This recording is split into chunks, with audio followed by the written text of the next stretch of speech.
Hello students, my name is Ajit. Now we will start Darwin's theory of natural selection. This concept will take through question answer, right? In the textbook also you have this question, okay, which may ask for the board. So we'll start from first point, okay. Charles Darwin, okay, जो English biologist थे, okay, उन्होंने क्या publish किया था? He published the theory of natural selection. Theory of natural selection, natural selection का theory उन्होंने put forward किया, जिसका इन शॉर्ट मीनिंग था which preaches means tells about और गिव्स अस एन आइडिया और gives us an knowledge. Okay, क्या knowledge देता है? The survival of the fittest, मतलब जो नेचर में सभी तरीके से फिट है, जो लिविंग थिंग नेचर में सभी तरीके से फिट है, वही जिंदा रहेगा. Okay okay, the survival of the fittest. Hope so you understood this point. Okay, but by heart this first point, okay, which is very simple. Then we'll go for the next point. According to him, Darwin के हिसाब से all organisms, मतलब all living thing reproduce prolifically. Prolifically means what? Huge number. Okay, all organism, हर कोई organism reproduction करता है. Reproduction मतलब अपने जैसा ही दूसरा जीव का उत्पत्ति करता है. कैसे? Prolifically. Prolifically means in a huge number. Okay, अभी ये ऐसा क्यों करता है? बिकॉज हर एक ऑर्गेनिज्म, वो अगर टाइगर रहे, वो अगर एलिफेंट रहे, वो अगर हॉर्स रहे, हर एक को लगता है कि मेरा जो स्पेशी है वो ये दुनिया में क्या रहे? सर्वाइव करे. ओके, तो वो ऐसे बहुत सारे पॉसिबिलिटी से रिप्रोडक्शन करते हैं और अपने ह्यूज नंबर्स क्या करते हैं? अर्थ पे लाते हैं. Okay, point number 3, these organisms compete with each other. ये जो ऑर्गेनिजम्स है, हॉर्स रहेगा या फिर अपना हम लोग कैट रह सकता है, टाइगर रह सकता है, एलिफेंट रह सकता है, डिफरेंट ऑर्गेनिजम्स जो रहेंगे डिफरेंट स्पीशीज के, वो एक दूसरे से क्या करते हैं? कॉम्पैट करते हैं. So these organisms compete with each other and only those organisms sustains long. और खाली वही organism sustains रहेंगे who shows modification. For example, nature में एक सडन चेंज आया, मतलब नेचर में क्या हुआ? जो नॉर्मल टेम्परेचर था अभी क्या हो गया? टेम्परेचर सडनली कम हुआ due to some natural activities. So जो जगह पे, अर्थ के जिस जगह पे लेट से कि 30 डिग्री सेल्सियस टेम्परेचर रहता था, सडनली वहां पे क्या आ गया? 3 to 4 डिग्री सेल्सियस टेम्परेचर आ गया. तो ये फॉर एग्जाम्पल अगर हम लोग पकड़े तो 4 या 5 दिन में ऐसा चेंज हुआ. ओके, तो ये चेंज को टैकल करने के लिए ऑल ऑर्गेनिजम्स, जो लिविंग थिंग वो जगह पे रह रहे हैं, they needs to modify their habit. Okay, they need to modify themself according to the nature. अभी ये मॉडिफिकेशन जो कोई भी ऑर्गेनिजम्स लाएगा, जो कोई भी लिविंग थिंग लाएगा to survive in 3 to 4 degree Celsius, वही जिंदा रहेगा. बाकी के क्या करेंगे? या तो वो जगह छोड़ देंगे या फिर दे में डाई. ओके, तो only fittest can survive in that place, right. So ये तीसरा पॉइंट क्लियर हो गया. I will move for the next point, that is natural selection also plays an important role. या natural selection also plays an important role because nature selects only those organism. मतलब हम लोग को लगता है कि we can adapt our self according to the nature, but it's natures choice indirectly. Nature select करेगा कि मुझे कौन सा ऑर्गेनिज्म ये धरती पे चाहिए. Okay, how? By making changes. Okay, natural selection also plays an important role because nature selects only those organisms which are fit to live and rest all perish. Perish मतलब क्या हो जाते हैं? वो मर जाते हैं या फिर वो जगह छोड़ जाते हैं. Okay, rest all perish. ठीक है, तो ये पॉइंट भी क्लियर हो गया. Now we'll move to the fifth point. You have to read these 4 points. Okay, whenever you are by hearting this, no, just take a 2 points at a time. Take 2 points at a time, just by heart it. Okay, now 4 points we have covered. We'll move for the 5th point. Okay, these sustain मतलब क्या? जो जिंदा रहे हैं. Okay, ऐसे animal, these sustain मतलब यहाँ पे हम लोग ने बोला ना कि जो फिट है वही सस्टेन रहेगा, लीव करेगा, right. This sustain and selected organism, ये सिलेक्ट किसने किया ऑर्गेनिजम्स, ऑर्गेनिज्म मतलब लिविंग थिंग, लिविंग थिंग को किसने सिलेक्ट किया है, नेचर ने। This sustain and selected organism reproduce, reproduce मतलब क्या करते हैं, अपने जैसे दूसरे जीव की उत्पत्ति करते हैं, and gives the rise to the new species, gives rise to the new species, वो न्यू स्पीशीज को राइज मतलब उनको जन्म देंगे। ओके, बट अभी ये जो न्यू स्पीशीज रहेंगे उनमें क्या रहेगा, जो इनहेरिटेड कैरेक्टर्स है वो तो रहेंगे ही रहेंगे, बट नेचर में जो सडन चेंजेस हुए थे वो सडन चेंजेस को ये न्यू स्पीशीज के पेरेंट्स ने अडेप्ट किया, खुद में बदलाव लाए, और उसके बाद ही वो सस्टेन हुए, राइट, नेचर में। तो ऐसे सस्टेन्ड एनिमल्स जो है या फिर प्लांट्स है, ओके, वो क्या कर रहे हैं, रिप्रोड्यूस कर रहे हैं, उनसे क्या आया, न्यू स्पीशीज। तो ये न्यू स्पीशीज में ये सस्टेन वाली एक कैरेक्टरिस्टिक भी रहेगी ना, सो ये सस्टेन कैरेक्टरिस्टिक ओन डेवलप्ड है, राइट, ओन डेवलप्ड है, तो ये ओन डेवलप्ड कैरेक्टरिस्टिक भी इनमें न्यू स्पीशीज में आ जाती है। Okay, now sixth point, this theory was widely accepted, ये जो डार्विन का थियोरी था ये वाइडली एक्सेप्ट हुआ for long duration. However it had some objections to, मतलब इसके ऊपर थोड़े ऑब्जेक्शंस भी थे, मतलब बाकी के जो साइंटिस्ट लोग काम कर रहे थे या फिर जो डार्विन ने वर्ल्ड के सामने पुट फोर्थ किया, ओके, उसमें बहुत सारे कुछ ऑब्जेक्शंस भी थे, but irrespective of that objection उसने जो खोज की थी, उसने जो नया मतलब फिटेस्ट टू सर्वाइवल वाला जो थियोरी वर्ल्ड के सामने रखी थी, उसने इवोल्यूशन का एक बहुत बड़ा माइलस्टोन अचीव किया था। इसलिए नेक्स्ट पॉइंट में वही बताया है, irrespective of all these objection, जो ऑब्जेक्शन इसके सामने आए, ओके, उसको छोड़ के Darwin's work on evolution, Darwin का जो वर्क था इवोल्यूशन का, हैज बीन अ माइलस्टोन, वो इवोल्यूशन के पाथ का एक माइलस्टोन था। मतलब डार्विन का थियोरी इवोल्यूशन के पाथ में एक माइलस्टोन बन के उभरा। Okay, so these are the 7 points which you need to by heart. Okay, thank you. Just a minute.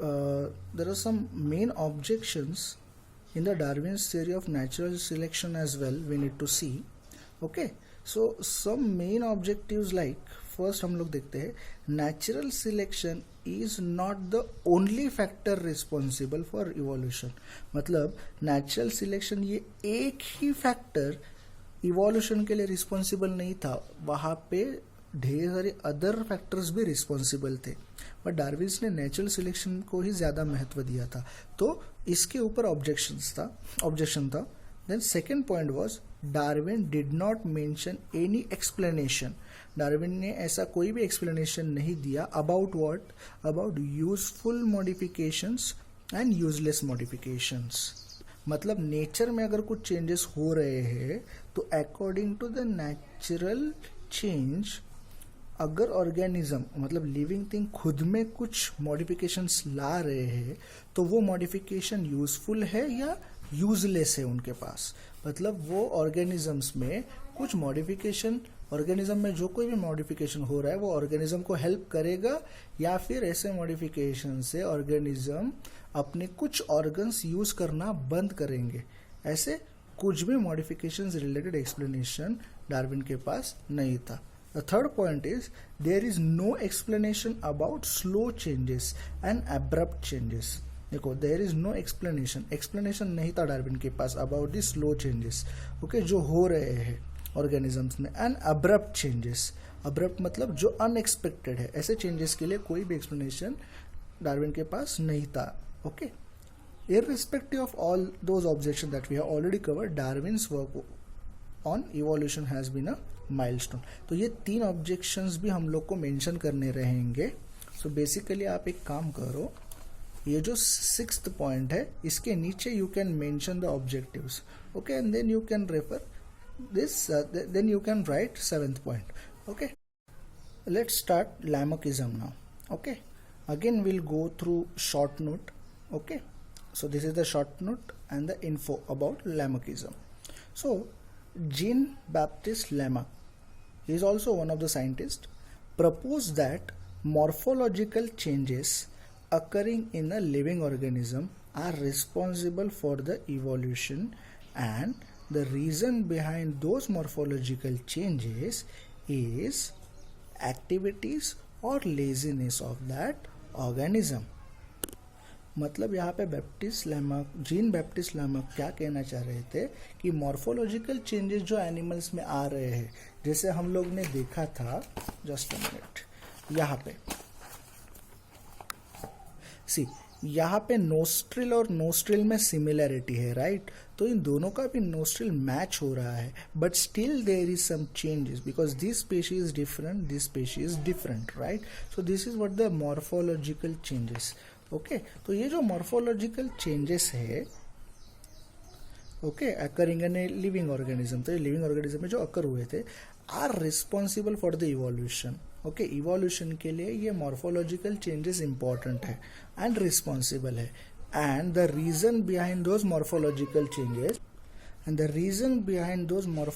Changes, morphological changes होने के लिए जो रीजन है, वो रीजन क्या है? एक तो एनिमल और प्लांट्स की एक्टिविटी या फिर एनिमल्स एंड प्लांट का लेजीनेस. तो अगर ये दोनों भी फैक्टर्स रिस्पॉन्सिबल है for the morphological changes, and morphological changes responsible है फॉर इवोल्यूशन. ओके, सिंपल है.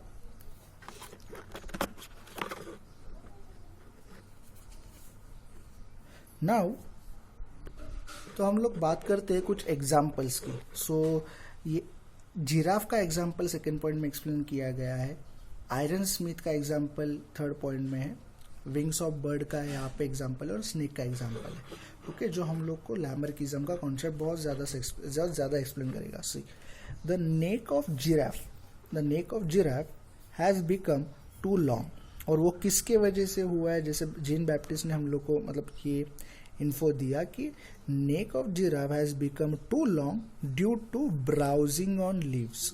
मतलब जो लीव्स टॉल प्लांट्स पे है, मतलब बहुत बड़े बड़े प्लांट्स जो है उनके जो लीव्स है, वो लीव्स ब्राउजिंग करने के लिए, ब्राउजिंग मतलब तोड़ के खाने के लिए क्या किया, जिराफ ने ट्राई किया, और उसके वजह से वो जो उसका हैबिट है, डेली हैबिट, उसके वजह से उसका जो नेक है वो बहुत लॉन्ग हुआ. Okay, so see again will repeat the point. The neck of giraffe has become too long due to browsing on a leaves of tall plants. Okay, by extending their neck. Extending their neck मतलब क्या? वो नेक को क्या करता था? Extend करता था.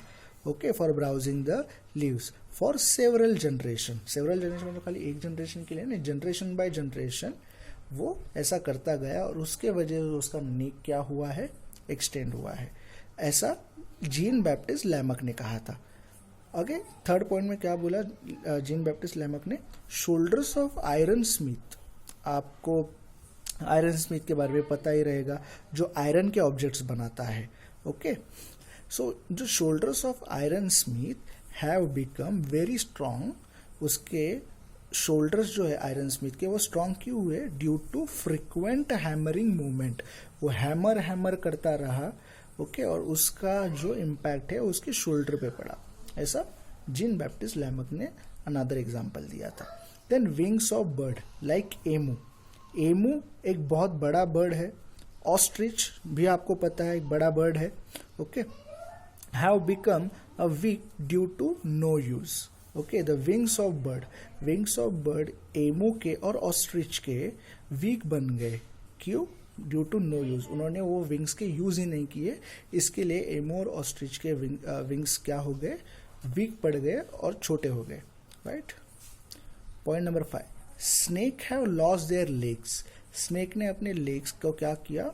it has lost its legs because of the modification in their body for burrowing habit. burrowing habit मतलब क्या? खुद के लिए उसका घर बरो करते करते इन द ग्राउंड उसने फाइनली क्या किया? लेग्स का यूज ही नहीं किया, और उसके बाद क्या हुआ? उसके लेग्स क्या हो गए? वैनिश हो गए. ऐसा जीन बैप्टिस्ट लैमार्क का कहना था. Okay, but all these examples are the types of acquired characters. ये जो ऊपर के चारों एग्जाम्पल हम लोग देखे, जिराफ का, आयरन स्मिथ का, बर्ड्स का एंड स्नेक का, ये क्या बता रहे हैं? The acquired characters. Acquired characters means what? Adopted characters as per the condition. Okay, and are transmitted from one generation to another. मतलब आयरन स्मिथ अपना हैमरिंग का टेक्निक यूज करता गया और उसका ही जो कैरेक्टर उसको एक्वायर हुआ आयरन स्मिथ का, वो आयरन स्मिथ ने अपने बच्चे में दे दिया. तो ये ट्रांसमिट हुआ from iron smith to iron smith का next generation. Okay, to the another generation, मतलब आयरन स्मिथ का नेक्स्ट जनरेशन. ऐसा ये थियोरी हम लोग को बताता है. This is called the theory of inheritance of acquired characters. क्या बताया है? थियोरी किसका है? Inheritance of acquired characters. Inheritance मतलब क्या? ये हो गए हमारे पेरेंट्स, ये हो गया अपना चिल्ड्रन. तो पेरेंट्स से प्रॉपर्टी या फिर कैरेक्टर्स क्या होता है? बच्चे में जाता है. ये कॉन्सेप्ट को ही हम लोग बोलते हैं इनहेरिटेंस. इनहेरिटेंस मतलब क्या? पेरेंट्स से प्रॉपर्टी लेना.